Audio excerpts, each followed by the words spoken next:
I popped the top off my beer and swung my boots up over the porch railing. The night air swept across my rugged face and I sighed in his company.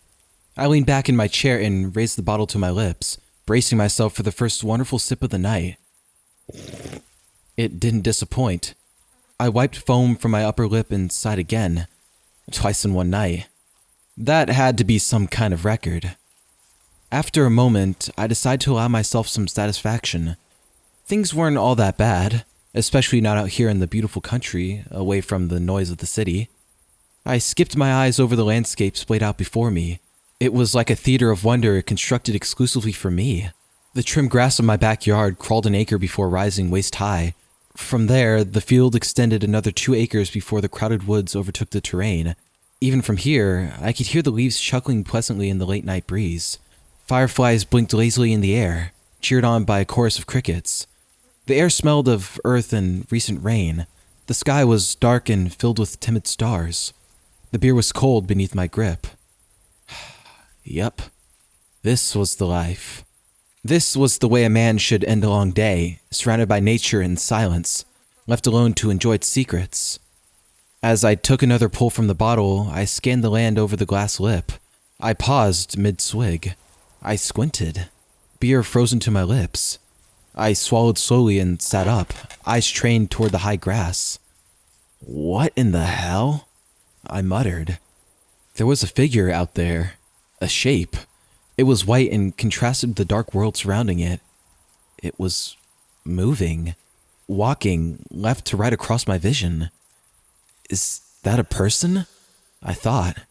The size was right, the way it moved telegraphed human movement, but the color was wrong. It was so damn white. I placed the beer down on the porch and leaned over the railing, thinking the extra couple inches would somehow clarify this odd vision. As I did so, the figure stopped and seemed to be contemplating something. After a moment, it suddenly turned on its heel and began walking towards me. I remained motionless as it approached. My heart began to beat a little faster the more my eyes tried to focus on just what the hell I was looking at. It just didn't add up. What I was staring at just didn't make sense. The figure had reached the end of the tall grass and now traversed across my backyard. It was then that I knew I was looking at something absolutely absurd. It was a person dressed as an astronaut. The white suit they wore could not be mistaken as anything else. Neither could the helmet they had attached across the shoulders, the golden visor reflecting the dull night light. I stood my ground, completely baffled as to what to make of this strange visitor. I could hear the grass crunching quietly beneath their boots as they approached, their features hidden behind the large helmet. Finally, they stopped directly in front of me, a couple feet from where I stood at the porch railing. I said nothing, throat tight, and figured I'd let the trespasser speak first. When they did, their voice was male and muffled behind the visor. What are you doing here? I blinked in the starlight, fireflies swirling behind the stranger. The man in the spacesuit spoke again, a little more urgently. I asked what you're doing here. I shook my head, unable to believe I had to defend myself on my own porch. What am I doing here? I sputtered incredulously. I should be asking you the same thing. You're standing on my property. The astronaut stared at me blankly from behind the shield visor. I think you're confused. I barked a laugh, mind reeling. Well, on that we can agree on. What the hell are you doing all the way out here, and why are you wearing that ridiculous thing? The man seemed confused. What thing? I snorted, shaking my head and pointed at his suit. That crazy spacesuit. You go to a party or something? The man looked down at himself, at his gloved hands and covered legs. Spacesuit? Is that what you see? I reached down for my bottle of beer, needing a drink to make sense of this lunatic. Yeah, the spacesuit. What else would I be talking about? I'm wearing a spacesuit? The man said again, his voice distant. I slugged half the bottle before answering. Look, man, if you need someone to call or something, I got a phone you can use. Something tells me you've been hitting the bottle hard tonight. Or maybe something a little more deadly. But the man ignored my offer and instead trained his attention back on me. Where do you think you are right now? I spread my arms. I'm sitting on my porch trying to enjoy a beer. I leaned on the railing and lowered my voice. Where do you think you are? If the man gave any kind of reaction, it was hidden behind his golden visor. You need to leave. I was starting to get irritated, the night calm slowly breaking apart before my very eyes. Look, pal, you're trespassing on my land. I'm not the cop-calling type, but don't push me. If you need help, I'd be more than happy to offer assistance. If not, then I'm gonna have to ask you to leave. The astronaut suddenly pointed behind him, his voice eerily soft. Can't you see it? Confused, I looked past him at where he was pointing. Silent woods swayed against the breeze. Yeah, beautiful, isn't it? I offered, annoyed. The astronaut shook his head. Open your eyes and look. Now you listen to... I growled, gripping the beer bottle tight in my hand. The astronaut cut me off. I know this is hard for you, but I need you to really look hard into those trees. Why? I demanded. Please. Grumbling, I did as I was told, not really sure why I was doing it. I still didn't see anything but the canvas of country light. The astronaut stepped toward me. What do you see? I waved a hand, snorting. Nothing! There's nothing at... I stopped. My voice died in my throat. What the hell? I muttered, feeling something stir in my guts. What is it? I blinked, scrubbing my eyes and feeling impossibility sink through the core of my very being. I licked my lips, my voice a croak. Is that a lighthouse? I rubbed my eyes again, convinced I was hallucinating. But no matter what I did, the lighthouse remained. It towered high above the treetops, its white walls topped with a dark roof. A faint light glowed from its summit, swirling across the landscape. The astronaut gripped the railing. You see a lighthouse? I nodded, eyes wide, feeling like I was going mad. The light, though. The man pressed. Do you see the light? Again, I nodded. What color is it? He urged. I swallowed. Green. It's green. The astronaut nodded, tension leaving his voice. Then there's still time. Dumbfounded, I pointed towards the towering structure. Where did that thing come from? What's going on here? How have I not seen that before? The astronaut stepped away from the railing, craning his head back up and into the night sky. I need to get you out of here. Look, buddy, I don't know what... The man held up a gloved finger, cutting me off, his voice commanding and frantic. Quiet. Listen. Do you hear it? I paused, mind splintering apart in confusion. I did as I was told. Crickets continued to chirp quietly across the grasslands, a soft melody all too familiar. But as the seconds stretched on, they began to change. They began to elongate and deepen. They became familiar in a horrific new way. They were speaking. I closed my eyes, mouth dry, and focused on the voices I heard, on the words. After a full 30 seconds, I looked at the astronaut standing in my front lawn. I hear the numbers, I whispered. So do I. The man confirmed. Which means you don't have as long as I thought. Long for what? I croaked, the soft voices in the background continuing to mutter low numbers at random. Before you're stuck here for good. I shook my head, blinking rapidly. You'll have to forgive me, but I have no idea what you're talking about. Where did that lighthouse come from? What are the numbers? Just what the fuck is going on? The astronaut suddenly climbed the handful of steps to my side and stood face to face with me, his golden visor reflecting torchlight. Where do you think you are right now? He asked. My voice came out as a slither. I'm at home. Where the hell do you think we are? Home. The man muttered. Where's home? Look, I stated, desperate to free myself from the growing insanity. I think I've had just about enough of this for one night. I need you to leave. You don't want me to do that. The astronaut said flatly. I'm your only way out of this. My eyes flickered toward the lighthouse against the dark horizon, its green light on a continuous slow rotation across the world. The astronaut raised his arm and pressed a black button that stood out along his wrist. What did you just do? I demanded, voice not quite steady. Saved your life. He answered matter-of-factly. I was about to ask another question when something caught my attention. It was the lighthouse. The color of its sweeping beam had changed. It was orange now. The astronaut noticed the worry that overtook my face and gripped my shoulder with a heavily gloved hand. What is it? What do you see? I cleared my throat slowly. The lighthouse. It's different now. Orange. I felt his grip on my arm tighten. This isn't good. I don't understand, I pleaded. What is happening? Do you hear the voices still? The numbers? I paused and then realized that I couldn't. No. The astronaut looked up into the sky. Then it might be too late. He directed his attention back to my pale face. Do you remember any of them? Any of what? The numbers. Feeling all the weight of insanity pressed down on me, I caught my mind for memory.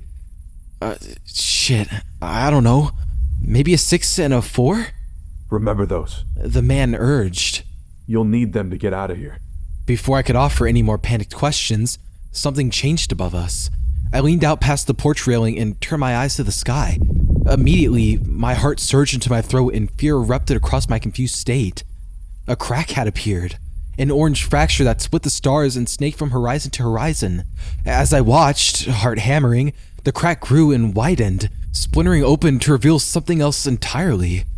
It was the face of a child, a massive moon-sized thing distorted with features that shouldn't be there. Its eyes were wide and curious, 2 holes of burning orange that poured down over us. It looked male, but I couldn't be sure. Its soft white skin lined with a maze of black lines that crisscrossed across its face. It opened its mouth and exposed a mouthful of massive teeth, all radiating orange so bright it was like staring into the sun. Shielding my eyes, I watched as the child's teeth began to extend downwards, growing past its chin.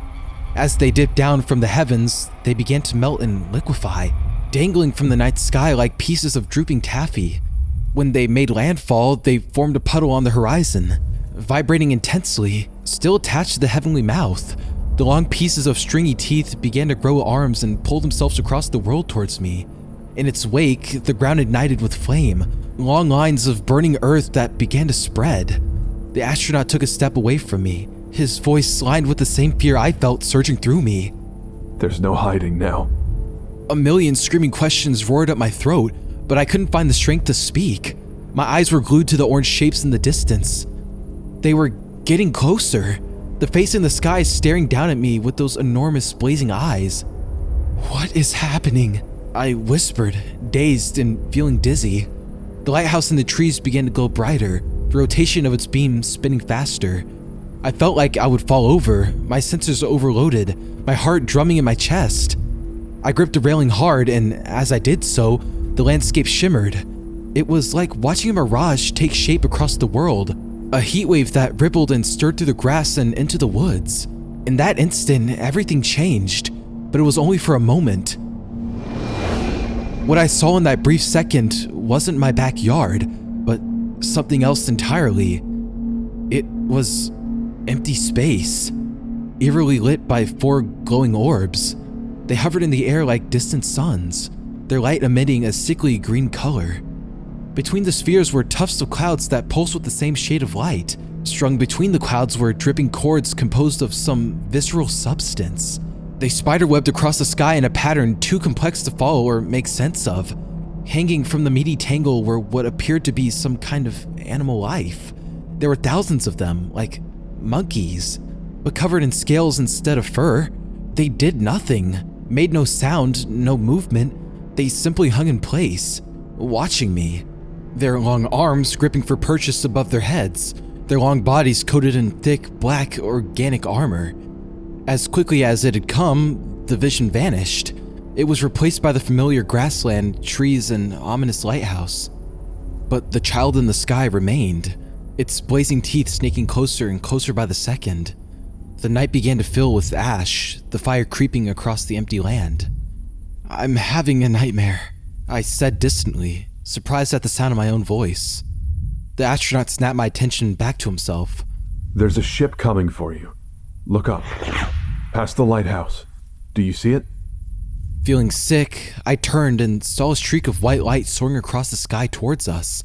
leaving a tail of stardust in its wake. What is all this? I croaked, the long strands of crawling teeth burning in my peripheral. You're not where you think you are.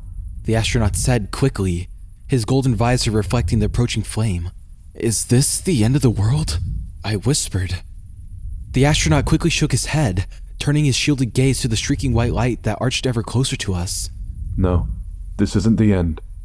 In order to get you out of here, you need to believe that this isn't what you think. Open your eyes. I shook my head helplessly. I don't understand.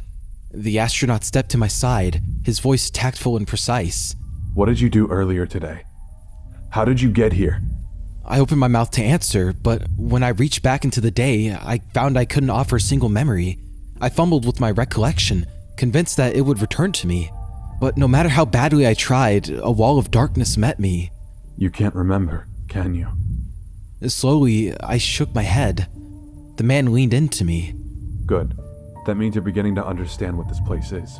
You've been trapped here for a very long time, I fear. Can you remember anything about the world around you save for this porch? Once again, I dug deep for something, anything, but found there was nothing there but darkness. I shook my head again, dumbfounded at this horrible discovery. The white light in the sky that had been approaching roared into view and descended quickly before us, landing neatly in the yard. Mind muddled, I looked at it. It appeared to be some kind of spaceship. It was small, barely big enough to hold a single passenger. The design of its exterior was puzzling in its construction. It looked like something a child would make. A first attempt at molding clay into something that resembled a rocket ship. The astronaut at my side grabbed my arm and dragged me down to the steps towards it, his voice urgent. Get on this and get out of here. It's your only chance. I allowed myself to be led, my eyes alternating rapidly between the crude ship, the lighthouse, and the crawling monstrosity hanging from the sky.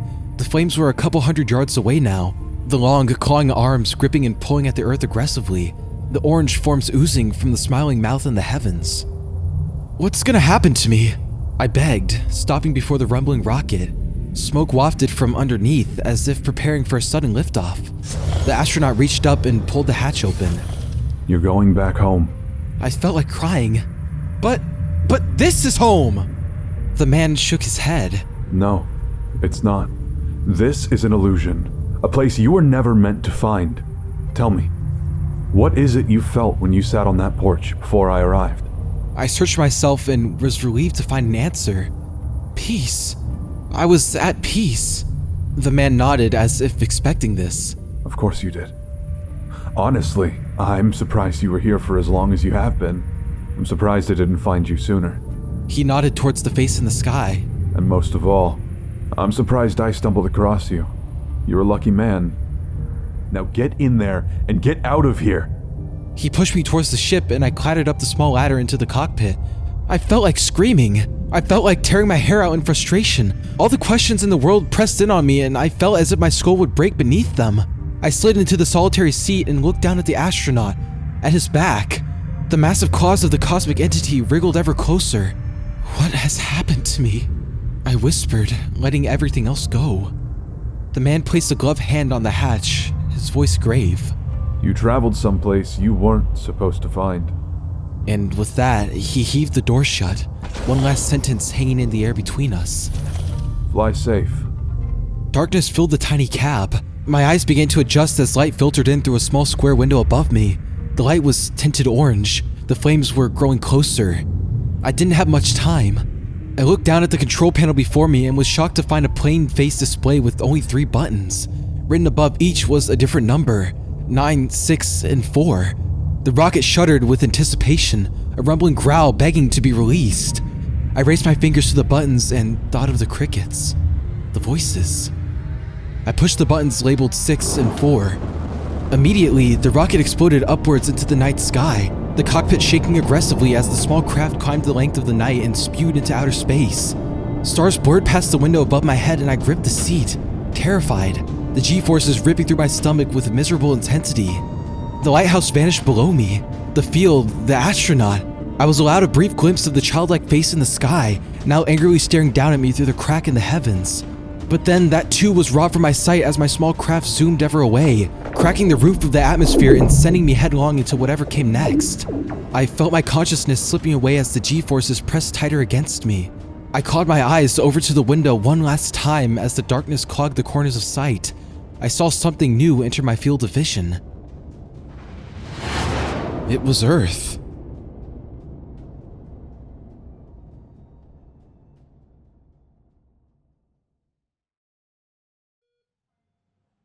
I'm not entirely sure when I came to. I remember a lot of noise, doctors, nurses, a whole army of government officials and scientists all staring down at me, asking me questions in voices much too loud. I tread the line between consciousness and slumber for what felt like days. I remember recounting what had happened to me to a group of very concerned-looking men in lab coats, but I couldn't repeat it if you put a gun to my head. Everything was so foggy. Everything felt wrong. As the days bled into weeks, my memory began to piece itself back together. A lot of that was helped by the visitors I had. They slotted in the key components I so desperately sought. As the mystery of what happened was revealed to me, the more the horror of that place came forth. Because, you see, I had been part of a mission orchestrated by NASA. They had found something terribly close to our planet, an abnormality, a tear in space, a hole that wasn't supposed to be there. Every probe they sent into the ripple disappeared without a trace as soon as it passed through. The mystery of potential danger of this new discovery sent shockwaves throughout the world. People were calling it the end times.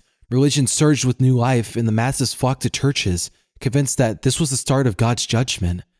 But as time passed and nothing happened, opinions changed about the strange portal. Soon, people began to believe that this was a gateway, a door straight into heaven. And it wasn't just the spiritual who believed this, it was the scientists and astronomers as well. Of course, they didn't believe that this tear led to heaven, but they did believe it led to somewhere outside the realms of our reality. And so, NASA began to form a team, a group of people that would take a single ship straight into the mouth of the beast. I had been on that team.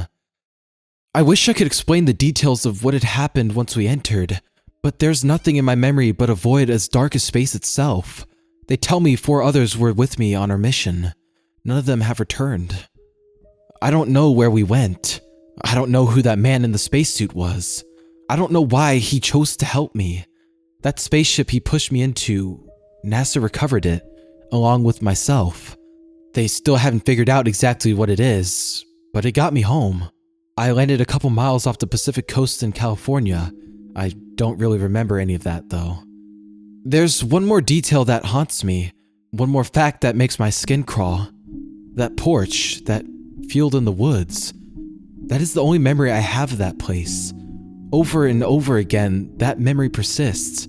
Opening the beer, the chirp of the crickets, the breeze. One night, a slice of time the length of an hour. What terrifies me about that is someone told me that it's the year 2018. My team left Earth in 1987. If this terrifying fact is true, then how is it that I can only remember an hour of my time when I was stuck in that place for 31 fucking years?